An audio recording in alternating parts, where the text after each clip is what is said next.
Donc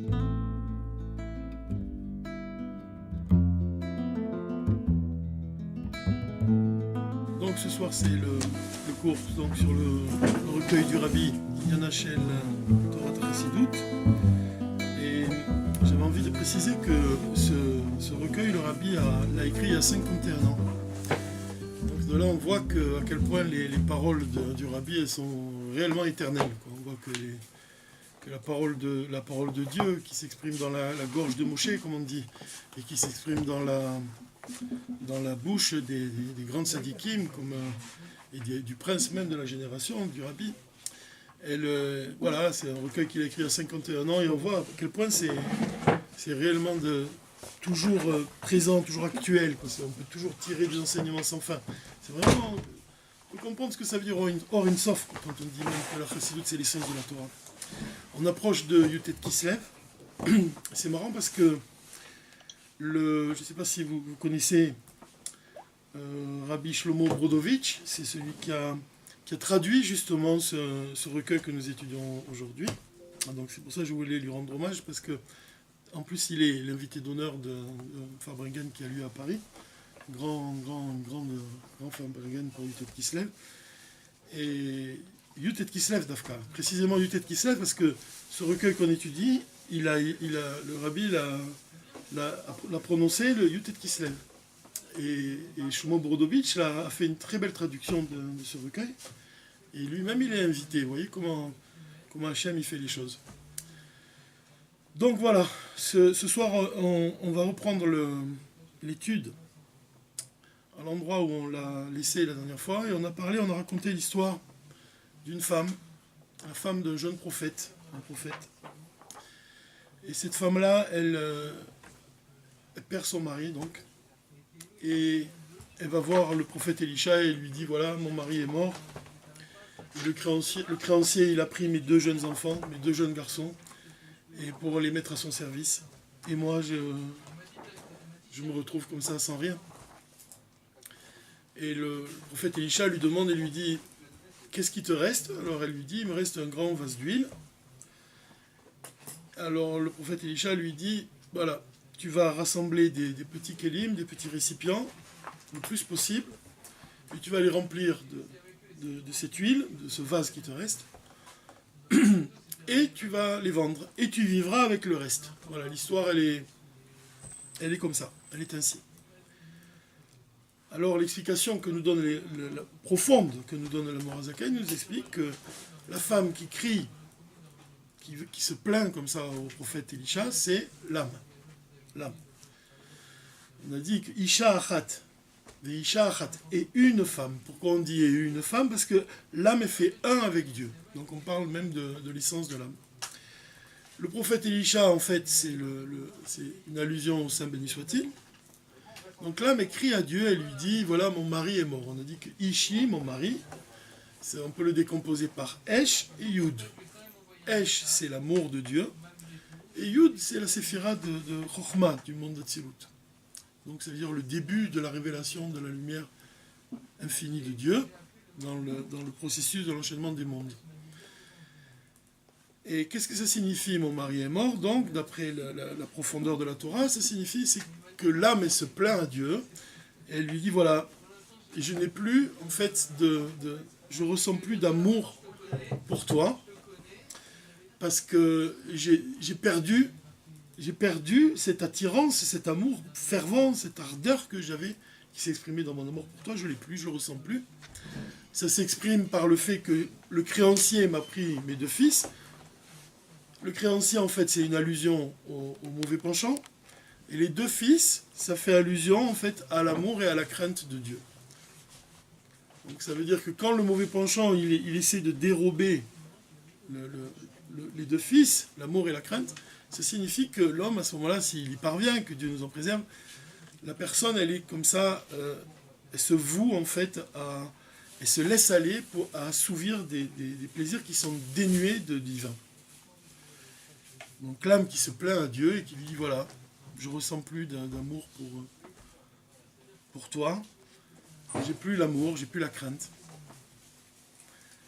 Alors le prophète Elisha, il dit à l'âme, il lui dit, qu'est-ce qui te reste? En fait, que dans ta maison, qu'est-ce qui te reste? En fait, ça signifie, est-ce qu'il y a quelle est la chose que le Yetzer Hara, il ne t'a pas prise? C'est à l'âme de répondre, mon essence, en fait, l'essence de l'âme. L'essence de l'âme, le mauvais penchant n'a aucune prise sur elle. Donc en fait, l'âme, elle se retrouve, même si on lui a enlevé ses deux fils, c'est-à-dire l'amour et la crainte, il reste malgré tout l'essence de l'âme, le niveau de Yechida, le niveau de l'essence de l'âme. Vous savez que le rabbi, il dit que, quand on parle, on dit que l'âme juive, c'est Chelek Elokam Imal Mamash. Le rabbi, il écrit dans le Dvar Malchut qu'il y a un niveau plus élevé encore que Chelek Elokam Imal Mamash. L'essence de l'âme parle de niveau encore plus élevé. D'ailleurs, dans ce niveau-là, le mauvais penchant, il ne peut rien faire contre. Pas possible. Est-ce qu'on peut dire que de la même manière qu'un juif, on ne peut pas lui enlever son âme, alors la même chose à l'âme, on ne peut pas lui enlever son essence? C'est-à-dire que voilà, l'essence de cette âme, elle est attachée à l'âme. Voilà, c'est exactement ça. De manière intrinsèque, il n'y a pas de... C'est exactement ça. Il n'y a pas de... C'est exactement ça. Elle est enracinée. Elle est enracinée dans l'essence divine. Donc on ne peut rien contre elle. C'est-à-dire c'est le niveau le plus élevé. C'est le niveau le plus élevé de l'âme. Et c'est pour ça que l'Admor Saï, on avait étudié dans les cours précédents, on avait dit que l'Admor Saï, il le définit comme le point dans lequel s'habille la volonté de l'âme de s'attacher à Dieu. C'est comme on doit toujours imaginer cette flamme qui s'élève vers le haut, dire c'est un mouvement naturel, c'est-à-dire qui n'a rien à voir avec l'intellect. C'est-à-dire que l'âme, elle est attirée par Dieu sans que pour autant l'homme même il ait besoin de penser et de réfléchir et de réveiller cette attirance. Elle est attirée par Dieu sans raison. C'est sa nature même. Pourquoi? Parce que c'est une partie. C'est une partie de chez nous. Et oui, et en fait, même on voit que donc l'âme juive elle désire Dieu, et c'est réciproque. Dieu il désire l'âme d'un juif. Donc tout ça c'est malgré nous.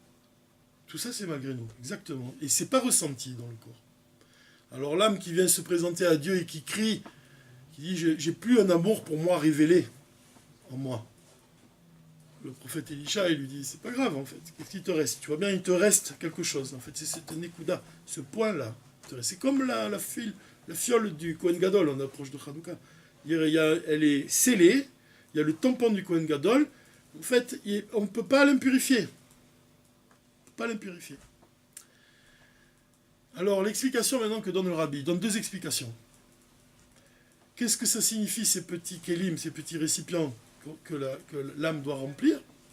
La première explication qu'on a dite, ça représente les mitzvot. Ça veut dire que même si tu ne ressens pas d'amour pour Dieu, même si tu ne ressens pas la crainte de Dieu, tu dois continuer à accomplir les mitzvot. Tu pratiques, tu fais, tu accomplis. Même si l'amour n'est pas révélé en toi, même si tu as le cœur qui est vide d'amour, tu réveilles en fait quoi? La force de Messirut Nefesh. Messirut Nefesh, on doit le comprendre de deux façons. Messirut Nefesh, c'est la capacité de donner sa vie pour Dieu. Mais on doit le comprendre aussi que ça s'exprime aussi dans notre vie de tous les jours. Notamment dans ce cas-là. Messirut Nefesh, c'est la capacité, en fait, d'agir au-delà de l'intellect.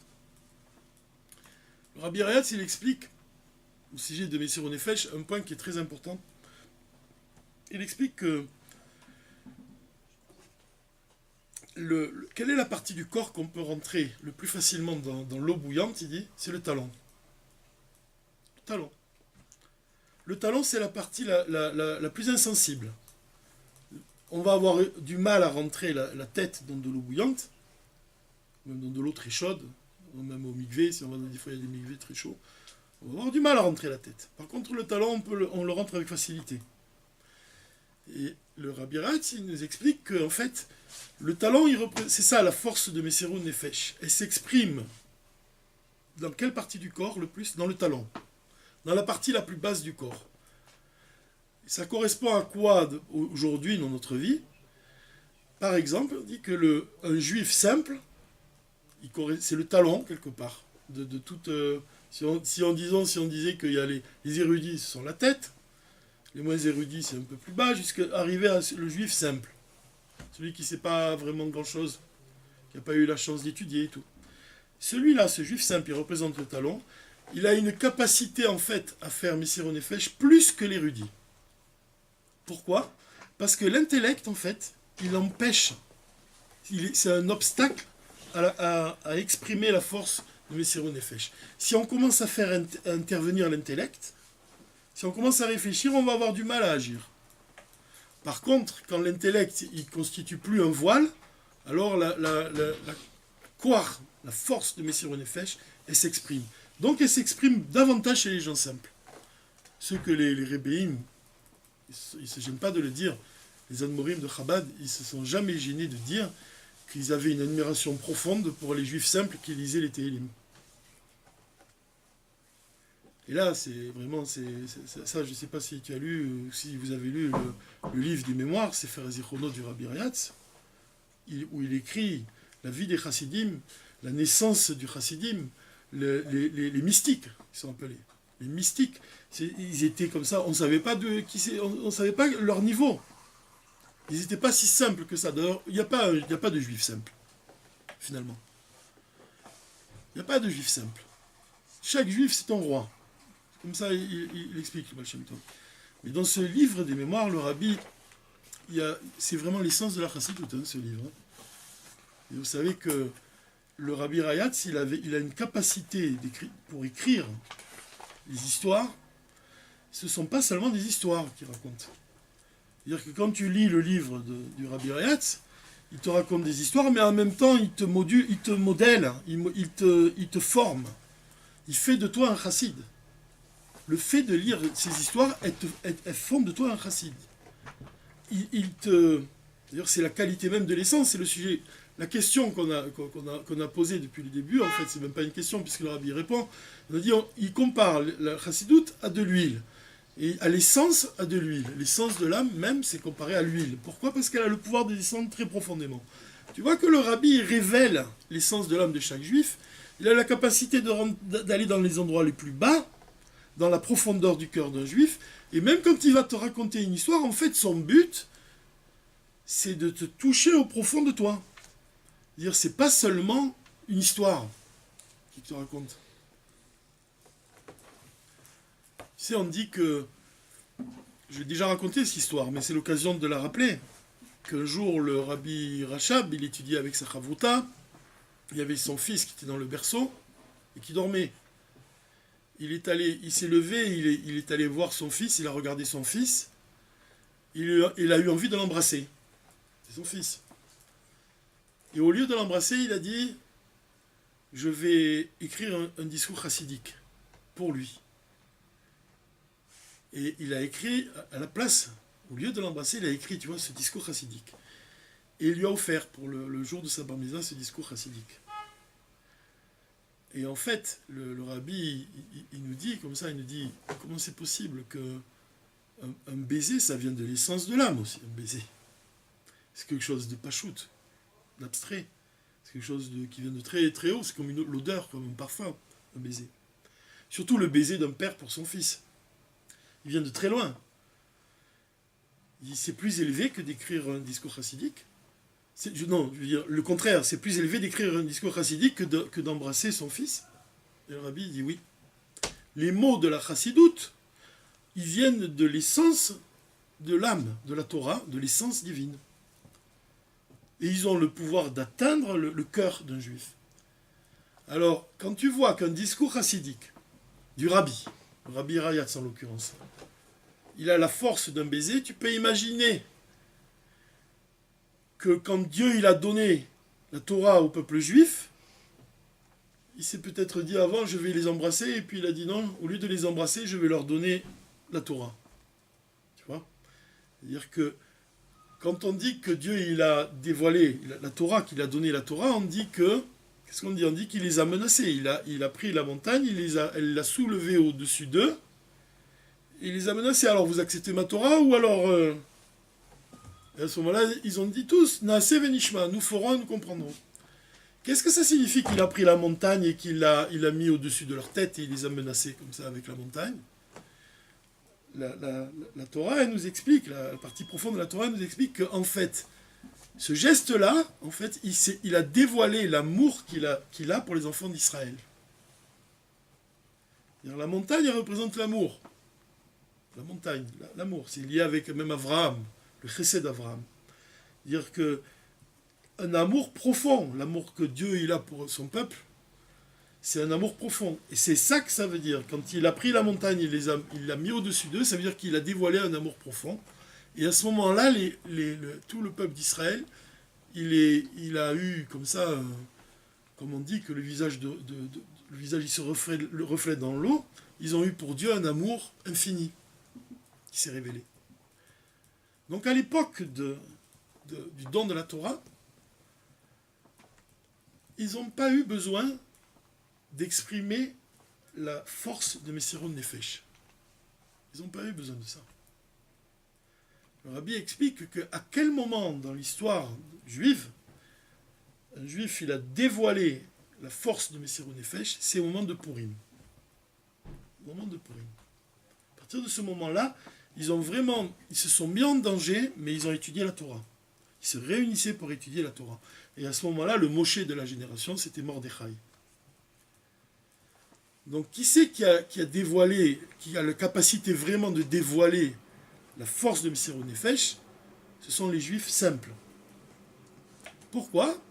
Parce qu'encore une fois, l'intellect, il vient, c'est comme un voile, il vient nous déranger. C'est pour ça qu'on dit que le talon, il peut rentrer dans l'eau bouillante.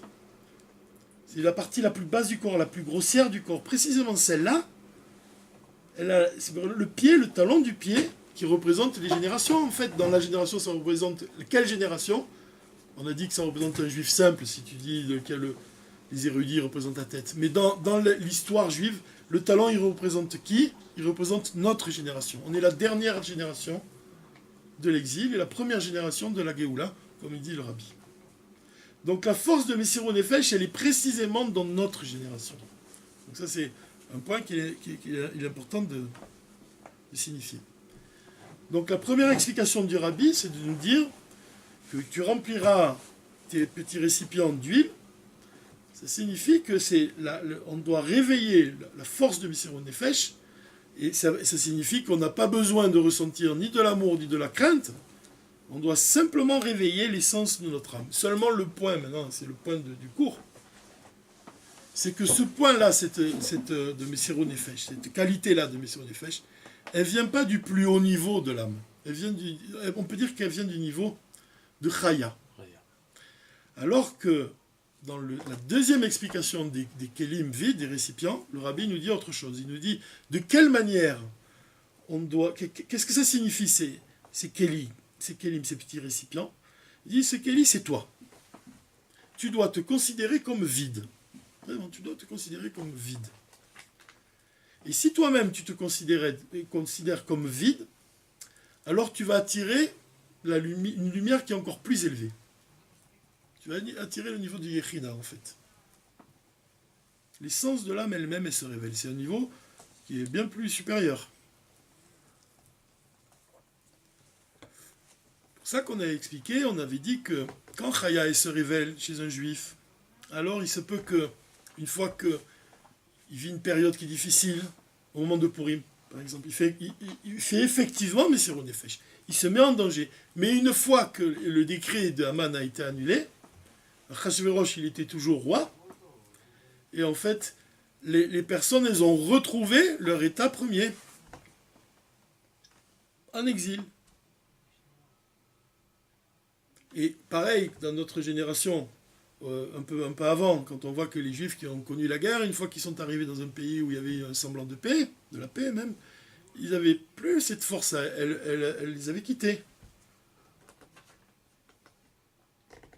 Il n'y a rien qu'à changer. Le sechel, l'intellect est resté tel qu'il est.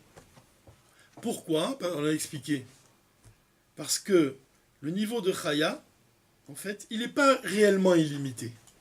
Bien que c'est un niveau qui fait partie de l'essence de l'âme, mais il n'est pas réellement illimité. Pourquoi? Parce que quand on dit vraiment qu'une chose est illimitée, c'est ce qu'on a dit au dernier cours, elle doit aussi pouvoir s'intégrer, s'unir à quelque chose de limité. Ce n'est pas le cas de Chaya.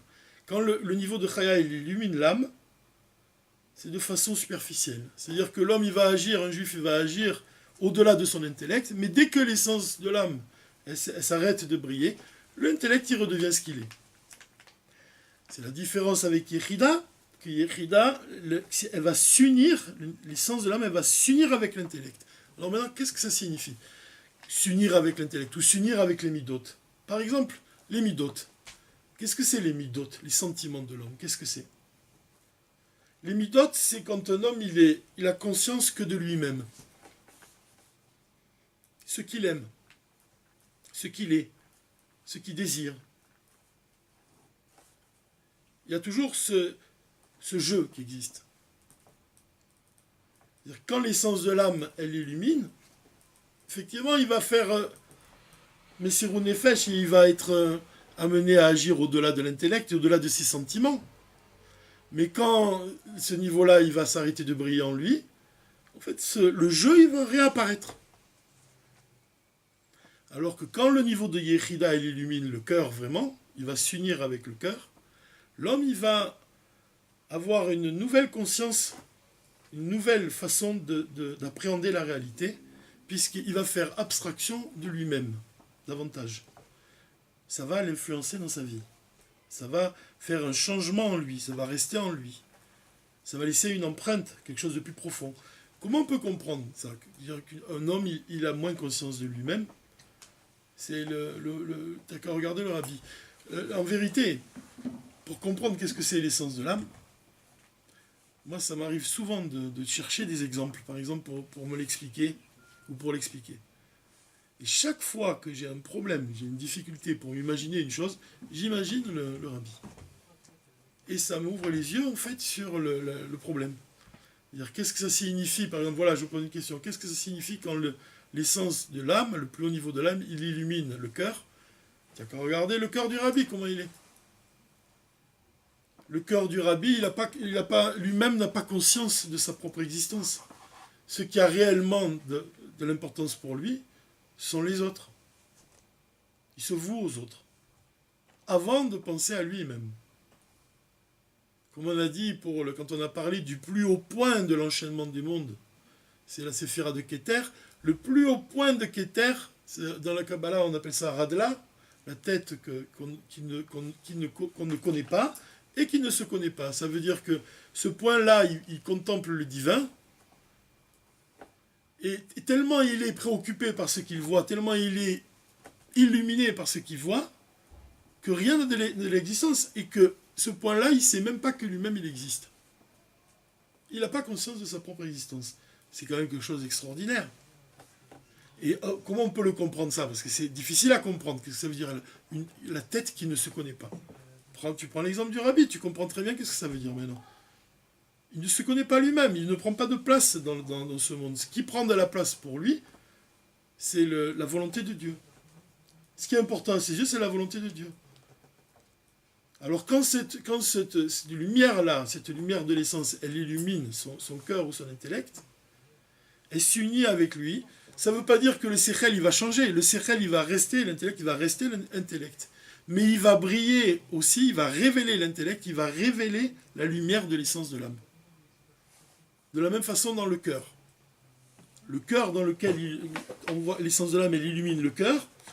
C'est un amour pour Dieu qui va naître en ce moment-là, qui est au-delà de toutes les limites. Alors il y a un point ici qui est important. C'est qu'on dit que qu'est-ce qui est le plus haut niveau, en fait? Le plus haut niveau, c'est celui d'être brisé. En fait, c'est ça qui nous permet de révéler cette lumière, d'avoir le cœur brisé. En fait, on voit très bien, le rabbi, il a sans cesse le cœur brisé, tant que le Mashiach n'est pas là. Comment tu attires cette lumière supérieure? C'est quand tu as le cœur brisé. Tu as le cœur brisé que la Géoula, elle n'est pas encore là. Tu as le cœur brisé parce que tu ne vois pas le troisième temple. Tu as le cœur brisé parce que le Mashiach, il n'est pas encore là. C'est de cette façon que tu révèles le plus haut niveau de l'essence de l'âme. C'est le plus haut niveau. Tu as le cœur brisé. Tout notre travail, en fait, c'est de parvenir à ce niveau. C'est de révéler, en fait, cette brisure, parce que cette brisure, elle existe. elle existe réellement. Elle existe au plus profond de nous, en fait. Et il suffit de la révéler. Et il y a un discours chassidique, en fait, c'est le discours peut-être un des discours les plus importants qui parle de ce sujet, c'est le discours Ve'ata Tetzaveh. Il est tellement proche en plus de Hanouka, quoi, dans le fond, ce discours, parce que il est basé sur la parole de la Torah, quand Dieu ordonne à Moshe d'ordonner aux enfants d'Israël de lui apporter des olives concassées et d'en extraire l'huile pour allumer la menorah. Il y a vraiment quelque chose avec Hanouka. Il y a vraiment quelque chose avec Yutet Kislev en plus. Yutet Kislev, c'est l'histoire du chassidisme, de l'Admorazaken, que lui-même s'appelle Shneor, que c'est lié avec la lumière, que c'est lié avec l'olive, avec l'huile, avec la chassidoute. La chassidoute, l'essence de la Torah, c'est de l'huile.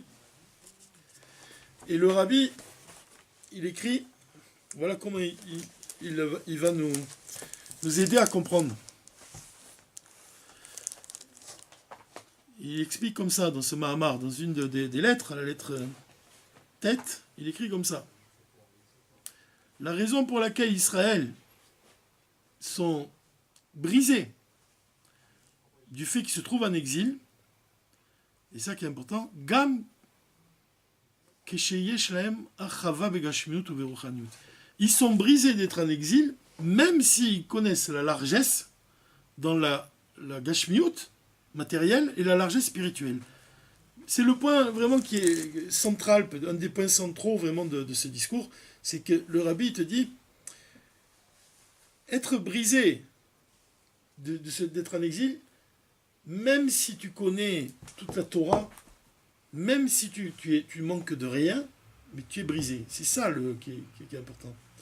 C'est parce que peut-être certains, ils vont se complaire dans l'étude de la Torah, ils vont avoir une grande bracha en étudiant la Torah, ils vont être heureux d'étudier la Torah, tu vois, et ils sont tellement heureux qu'ils ne se rendent pas compte qu'on est en exil. C'est comme on dit, c'est que si tu es dans une pièce obscure qui est toute noire même, tu finis par t'habituer à l'obscurité et à voir même dans le noir.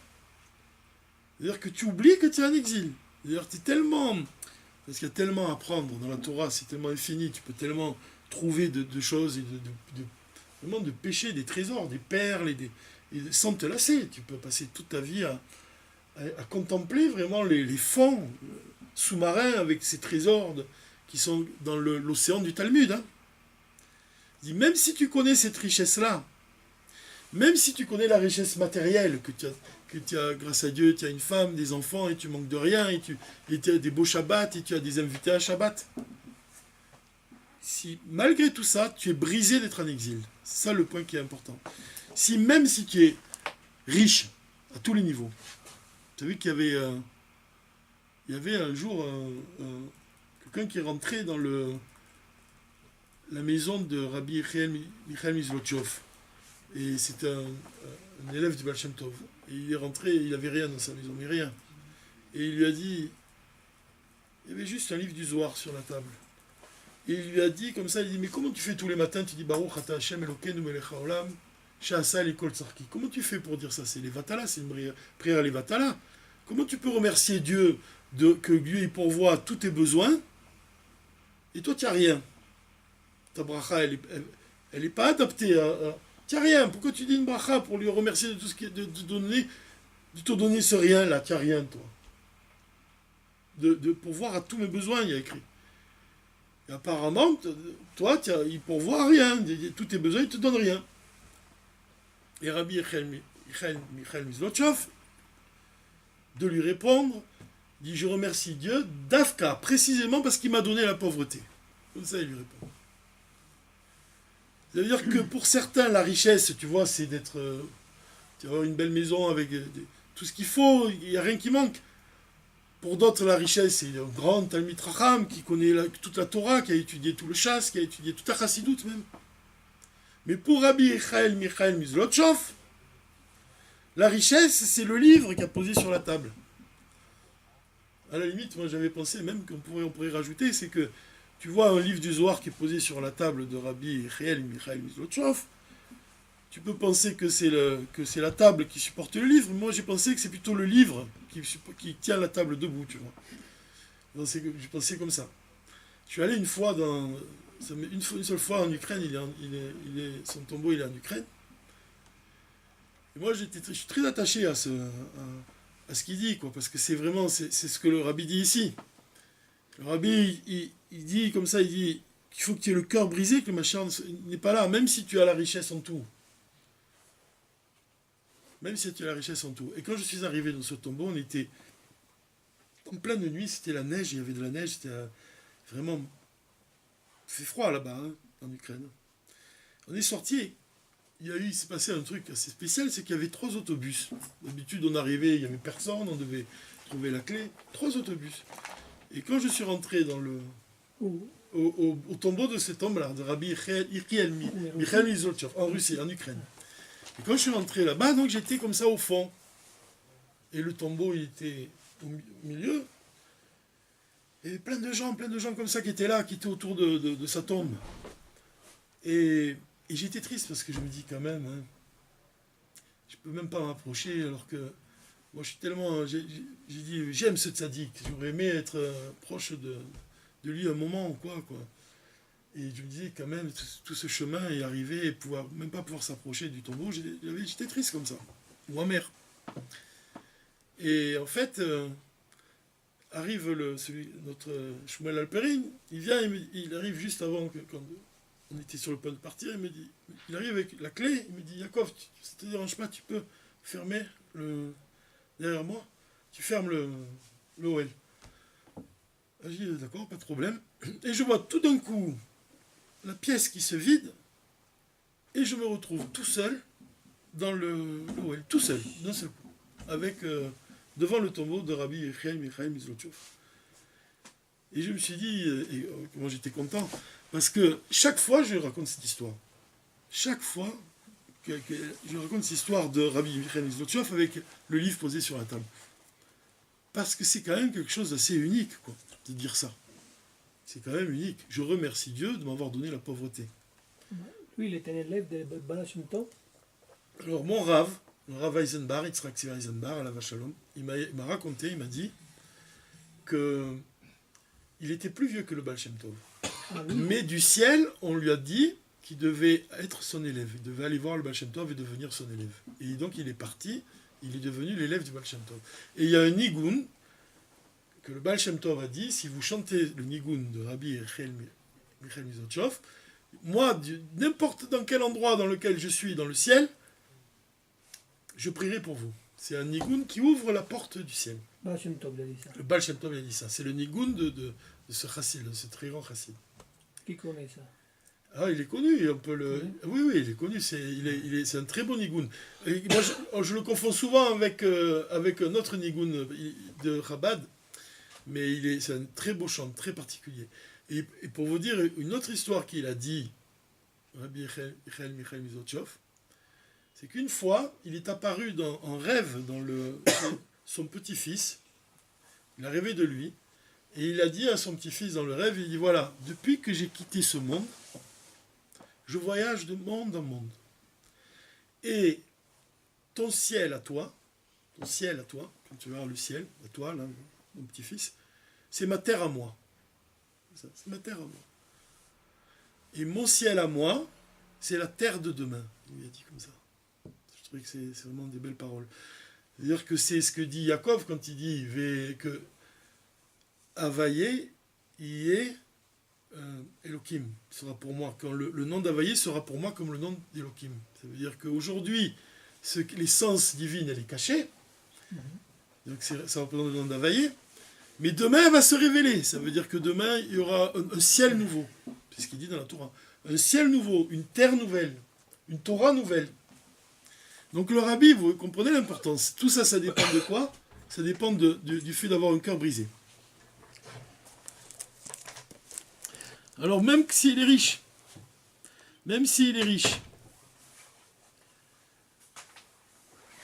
ou kiretsono amiti, parce que la volonté réelle, chez le kol echad mi-Israël, ou shiye gilou yelokut, vad sheze gilou yelokut, noga letzem mitziuto. La volonté profonde de chaque juif, c'est que Dieu il se révèle, au point que même ce dévoilement-là, il le touche au plus profond de lui. De tous, hein, c'est ça le point qui est important. De tous, pas seulement... Même si nous-mêmes on pense, tiens, moi ça ne me touche pas. Non, ça ne te touche pas parce qu'il y a plein de clipotes autour.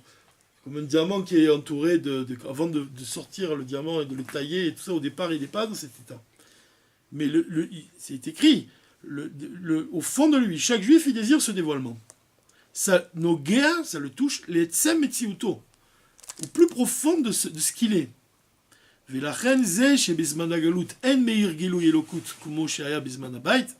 alors maintenant, du fait qu'aujourd'hui tu ouvres les yeux et tu vois qu'il n'y a pas le Beth Amikdash, ou Beprat, et en particulier, que chez Mitzbonen basé chez Amrou Razal, Kol Yeme Shelo Nivna Beth Amikdash, Be'amav, Areze Keilu, Nachrav Be'emav. C'est-à-dire que même tant que les sages ils ont dit, en particulier le fait de méditer au fait que les sages déclarent vraiment que tant que le Beth Amikdash, si tu ne le vois pas de tes jours à toi, c'est comme si qu'il avait été détruit de tes jours à toi, pendant les jours de ta vie.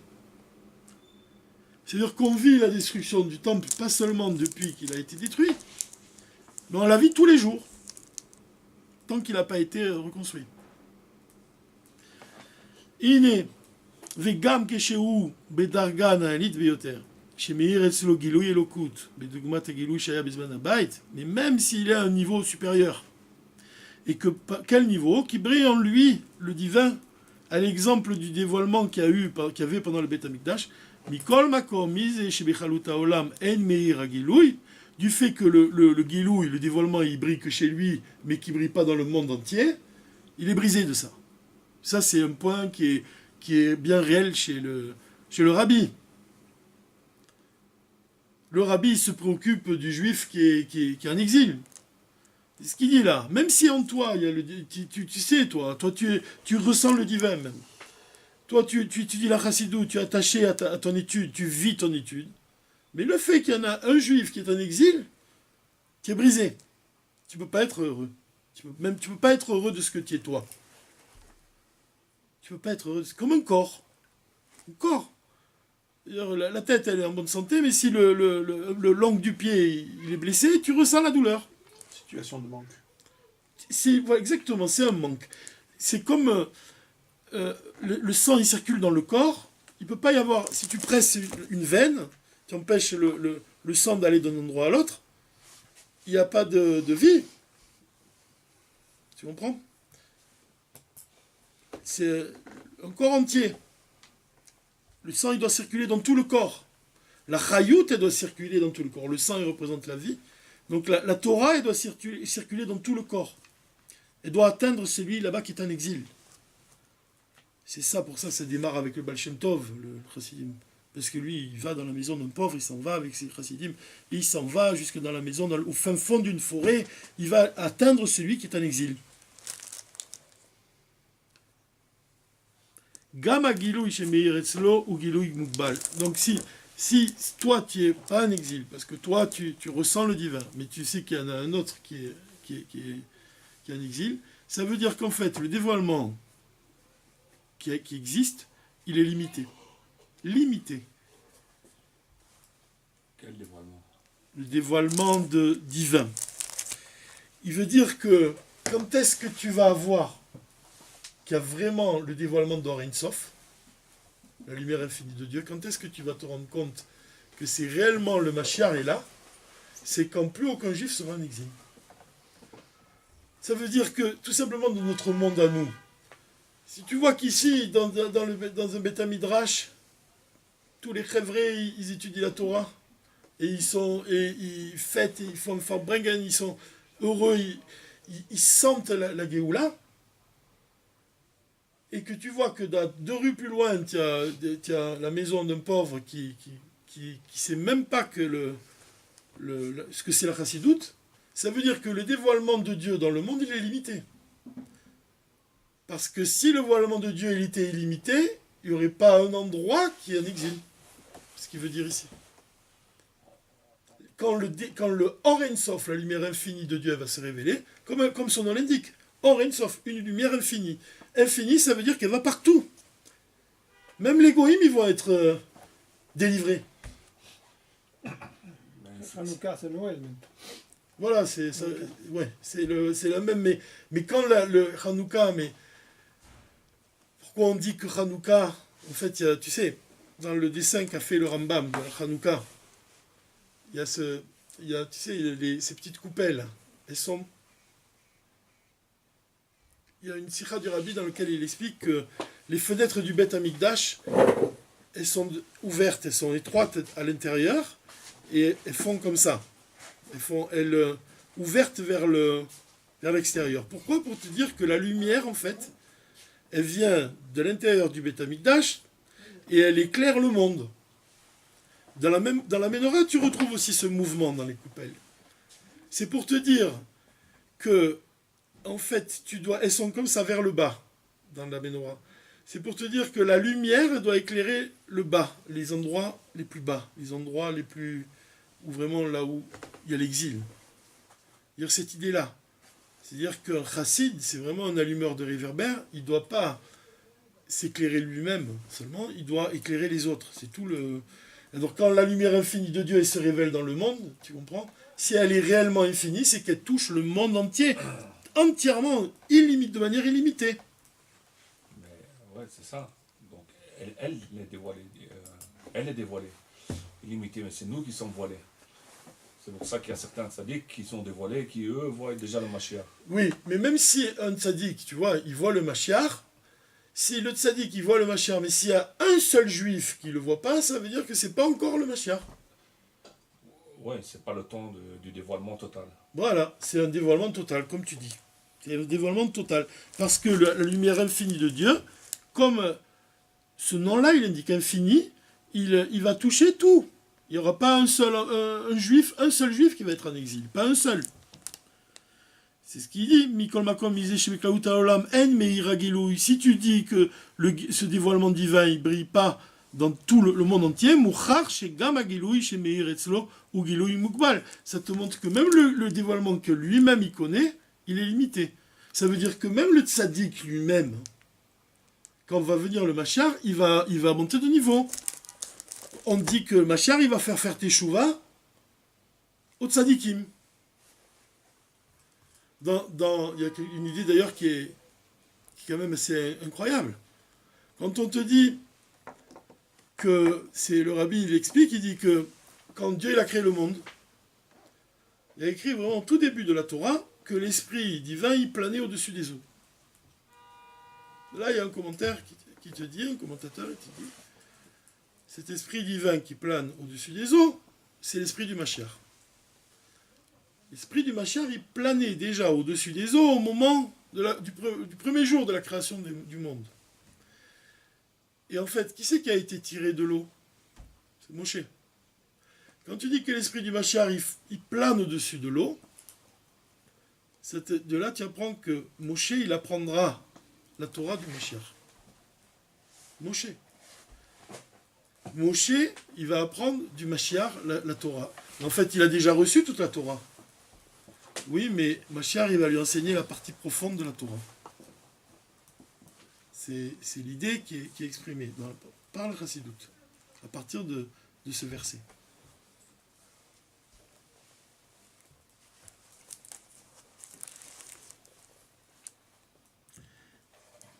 Dekeshe Meir Gilou Yorensof Ablikvoul, si tu dis maintenant que la lumière infinie de Dieu, qui est infinie, qui est au-delà de toutes les limites, elle illumine le monde, ou Bekol Makom, c'est dans tous les endroits du monde.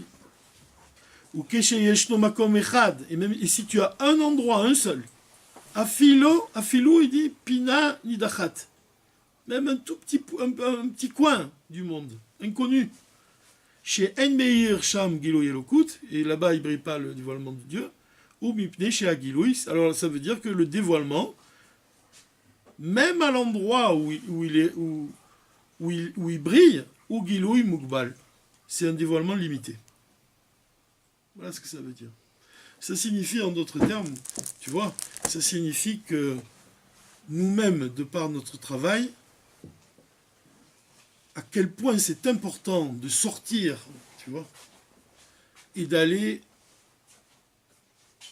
essayer d'aider un juif.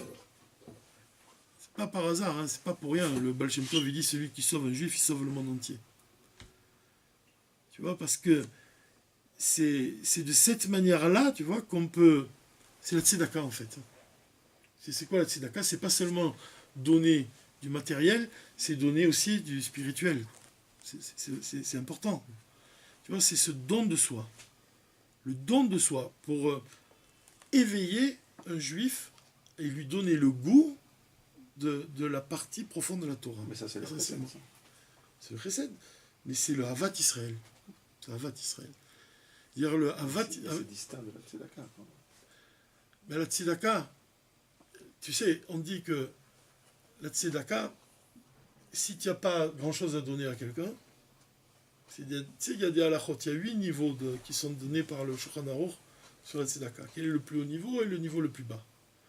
Le plus haut niveau de la tzedaka, c'est de donner à quelqu'un les moyens de gagner sa vie. C'est le plus haut niveau de la tzedaka. Lui donner le moyen de se débrouiller tout seul.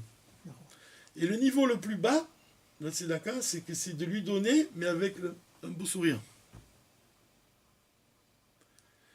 Quand Yosef Hatzadik, il était en prison, et on raconte que quand ils sont rentrés, les prisonniers dans sa cellule, on raconte qu'il a dit, qu'est-ce que tu as aujourd'hui, tu as l'air triste.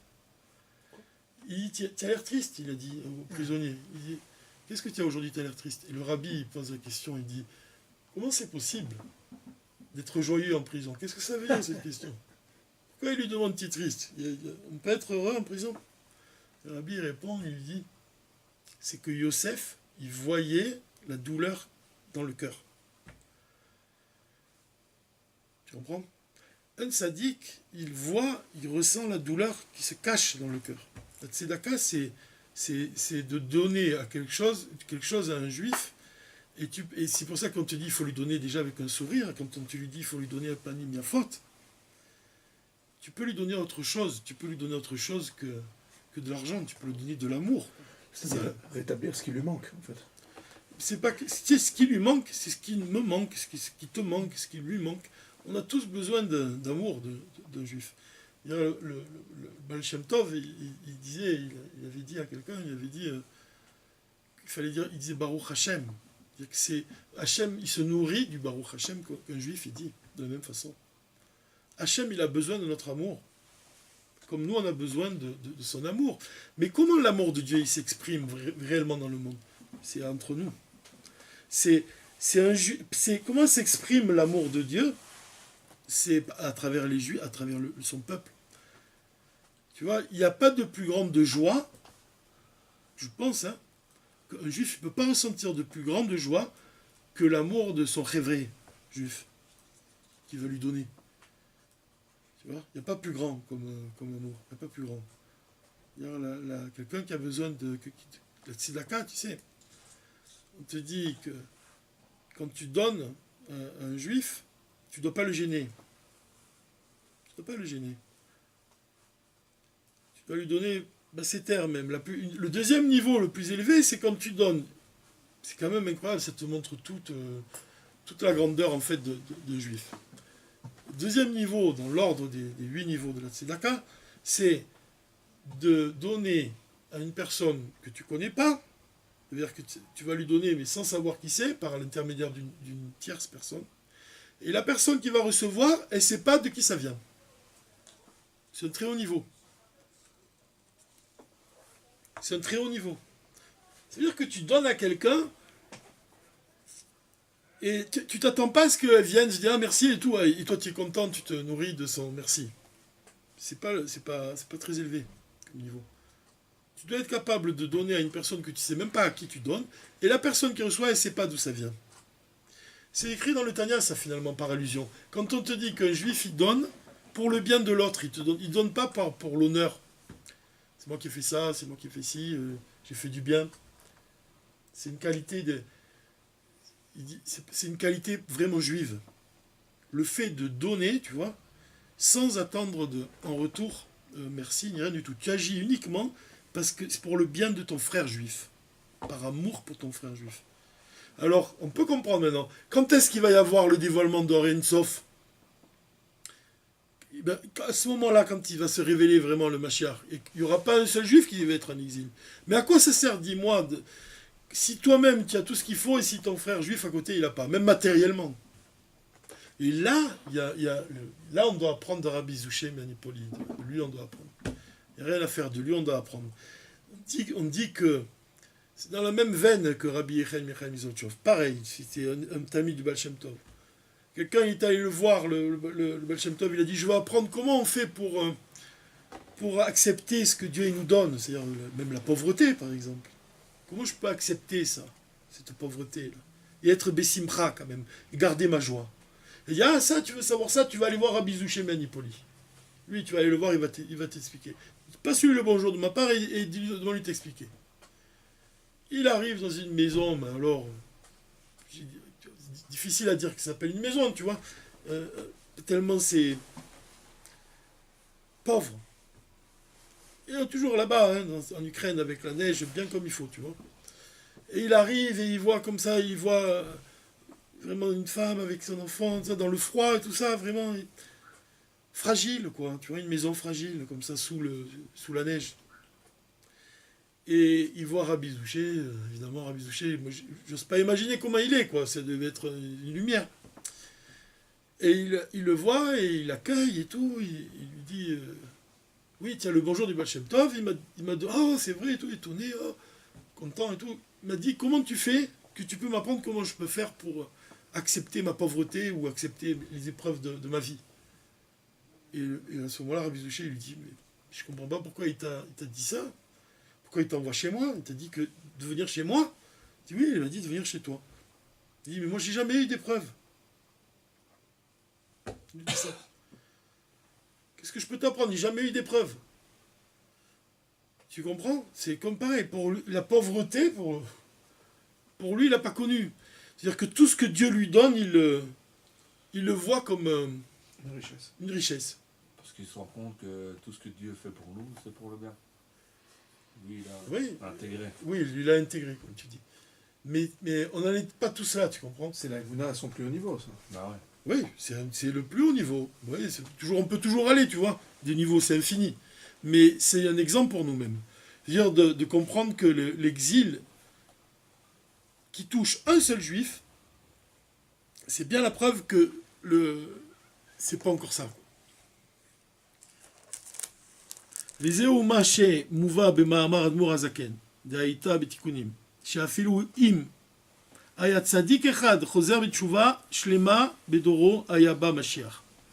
אדמו"ר הזקן il déclare, il dit que s'il y a un seul tzaddik qui fait teshuva shlema, une teshuva complète dans sa génération, alors le Mashiach il vient. C'est intéressant, il dit que s'il y a un seul tzaddik qui fait teshuva, pourquoi il ne dit pas un seul juif? Le seul tzaddik. Peut-être qu'il signifie que chaque juif c'est un tzaddik. C'est possible. Qui a l'idée de tchouva shlema, mamshichim gilouy orensof abigvul. Le fait de faire tchouva, ça attire la lumière infinie de Dieu. Vegilouisé ou bekol makom. Et alors à ce moment-là, ce dévoilement il sera dans tous les endroits. Ou misé chez ein meiretzlo gilouy atzmut orensof ou nishbar venitke katit.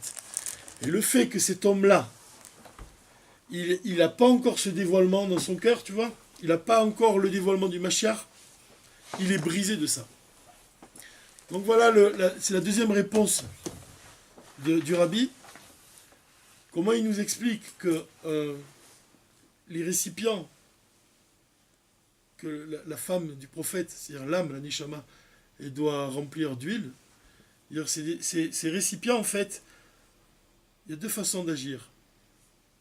Si tu fais des mitzvot sans ressentir l'amour et la crainte de Dieu, et la deuxième façon d'agir, c'est de te considérer toi-même comme un kéli qui est vide. Alors, ce que dit le Rabbi ici, se considérer comme un kéli qui est vide, c'est notamment ça. C'est considérer que notre vie à nous, tant que le Mashiach n'est pas révélé, elle est vide. Il manque l'essentiel. Et pour cette raison-là, on a le cœur brisé, et on attire à ce moment-là les moments les plus hauts. Il y a peut-être un seul point, je finis là-dessus, qui est important. Quand on fait Messirut Nefesh, tu vois, quand on... C'est-à-dire l'exemple qu'il a donné, on dit on va faire les mitzvot, bien qu'on ne ressente pas un amour révélé dans le cœur, une crainte révélée dans le cœur, on fait les mitzvot, donc on réveille la force de Messirut Nefesh. Le rabbi, il explique que dans ce cas-là, tu agis par rapport, malgré tout, ta volonté, elle existe. C'est toi qui agis, c'est je. Je décide. Je décide d'agir, je fais. Tu vois bien, tu agis, tu fais les mitzvot. Donc toi-même, tu es considéré comme une metsiout, une réalité, tu existes. Tu existes. Alors dans ce cas-là, tu attires un dévoilement qui n'est pas au-delà de l'enchaînement des mondes. L'enchaînement des mondes, il représente la réalité. Mais quand tu te considères comme un keli vide, ça s'appelle bitul memetiout. Ça signifie que tu ne considères plus ta propre existence. Tu te considères comme rien. Ce qu'a dit Moshe, Anachnouma. Mais que sommes-nous? Ce que dit Avraham Avinu, Anachnu, Aniafar Vefer. Ça s'appelle le bitul bemetsiout. Et si toi-même, tu te considères comme rien, alors là, tu attires une lumière qui est au-delà de l'enchaînement des mondes. Et c'est ce que dit ici le prophète. Il dit, toi et tes fils, vous vivrez avec le reste. Comme on a dit, ce qui reste en haut. Ce qui est au-delà de l'enchaînement des mondes. Tu vas attirer la lumière qui est au-delà, en fait, de la réalité. Donc pour attirer cette lumière qui reste en haut, ce que dit ici, tu dois te considérer toi-même comme un reste. Et alors cette lumière-là, elle a le pouvoir de descendre très bas. Très très bas. C'est le pouvoir de l'essence, comme on a dit. D'un côté, l'esprit du Machar, il flotte au-dessus de l'eau. De la même façon, l'huile, elle flotte au-dessus de tous les liquides. De l'autre côté, le Rabbi, c'est l'essence d'Israël, il a le pouvoir de pénétrer dans ton cœur, dans la partie la plus profonde, jusque dans tes talons même. Il te fait agir, il te fait bouger. Lech lecha, il te fait avancer. Cette lumière qui provient de l'essence, elle va dans les niveaux les plus profonds, tu vois. Mais le chidouche, c'est de dire que c'est pas seulement qu'elle pénètre dans l'âme, mais dans les temps futurs, cette lumière, elle va pénétrer dans le corps lui-même. Ça veut dire quoi? Ça veut dire on va arriver au moment où même on dira que l'âme, pour le moment, elle vivifie le corps, mais dans les temps futurs, l'âme, elle sera nourrie par le corps. Le corps, il va révéler son secret. Il va révéler la matière, elle va révéler de son origine qui est très élevée. Il y a à tel point même que l'âme, elle sera nourrie par le corps, c'est écrit. Et ça te montre qu'en fait, que tout ça, comment tu attires tout ça? Par le bitoul, par la soumission. La qualité de se soumettre à Dieu et surtout de se considérer comme rien. Tu attires le plus haut niveau de l'essence divine, à tel point même que Triat Ametim, même, ça pénétrera même chez ceux qui sont pas encore vivants, ceux qui sont plus vivants.